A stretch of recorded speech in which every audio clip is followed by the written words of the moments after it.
Ensuite, nous avons les informations sur les employeurs successifs d'une personne. Donc a priori, on a potentiellement plusieurs employeurs pour une personne, donc probablement on va avoir une classe employeur. Donc faisons cette classe tout de suite. Voilà. Employeur. Et cette classe employeur, elle est caractérisée par quoi? Alors un numéro d'identification fiscale, une raison sociale, une date d'entrée chez l'employeur, une date de départ de chez l'employeur. Alors parmi toutes ces infos, qu'est-ce qui dépend uniquement de l'employeur? Bon, ça va être le numéro d'identification fiscale. Donc ID employeur, on peut laisser ça comme ça, c'est très bien. Voilà. Ensuite, la raison sociale. La raison sociale, c'est son nom. Raison sociale. Voilà, Varchar, on peut peut-être mettre 100, augmenter un peu. Alors, pas clé primaire, mais non nulle. Et puis après, on a la date de départ, la date d'entrée chez l'employeur et la date de départ de chez l'employeur. Alors, ces deux informations-là, elles ne dépendent pas uniquement de l'employeur. Elles dépendent de l'employeur, mais aussi de la personne concernée. Donc, on ne peut pas les mettre comme colonne de l'employeur, parce que sinon, il y aurait une date de départ, une date d'entrée par employeur, alors qu'en fait, c'est par employeur et par personne, potentiellement. On ne peut pas les mettre non plus uniquement en tant que colonne de personne. Donc, en fait, ça va être des colonnes de l'association qu'on va faire entre employeur et personne.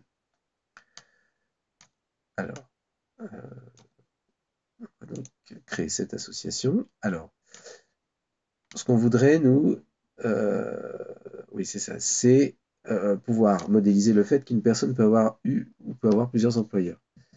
Peut avoir eu plusieurs employeurs dans le temps. Donc, une personne est reliée à zéro plusieurs employeurs et un employeur est relié à zéro plusieurs personnes. Pour le moment, on va se limiter à des cardinalités minimales à zéro à chaque fois. C'est le plus simple et le plus sûr pour ne pas être embêté par la suite. Donc, on crée une association N entre employeur et personne.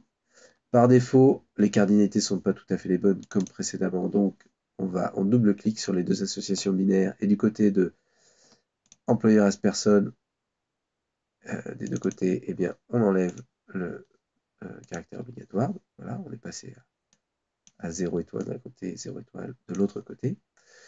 On va renommer cette association parce que employeur as personne, c'est pas très clair. On va la renommer embauche pour être un petit peu plus clair. On peut simplifier les noms créés par défaut. ID employeur fait référence à ID employeur. Et NSS fait référence à NSS, pas besoin de dire que c'est les numéros de sécurité sociale de personnes. On le sait. Hop, voilà. Et alors, donc ça c'est la clé primaire. Par défaut, la clé primaire d'une association, d'une classe association, issue d'une association NN, c'est les deux attributs des deux classes associées. Alors on peut laisser ça comme ça, c'est ce qu'on a laissé d'ailleurs ici dans A pour loisir et dans Parle. La clé primaire à chaque fois est composée de deux attributs. Ici dans Embauche, on va faire un petit peu plus simple. On va créer un nouvel attribut qu'on va appeler ID embauche et on va dire que c'est lui la clé primaire. Donc c'est un entier. Et voilà, ça va être lui la clé primaire. On va le mettre tout en haut parce qu'on aime bien que ça soit le premier attribut, la clé primaire. Et voilà.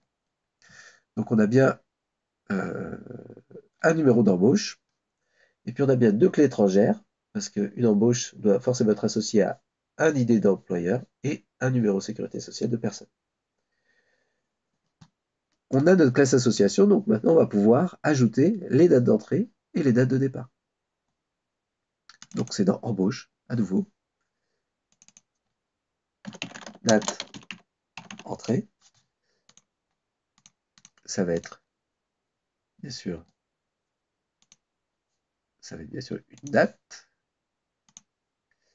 et date départ. Ça va être aussi une date. Voilà.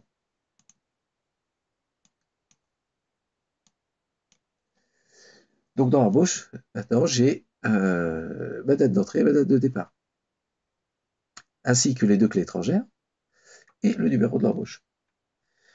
Je rappelle que les clés étrangères, ici, elles sont affichées dans le diagramme de classe façon Workbench, alors que dans le diagramme de classe façon UML, elles ne sont pas affichées, puisque en fait, elles sont redondantes avec les associations.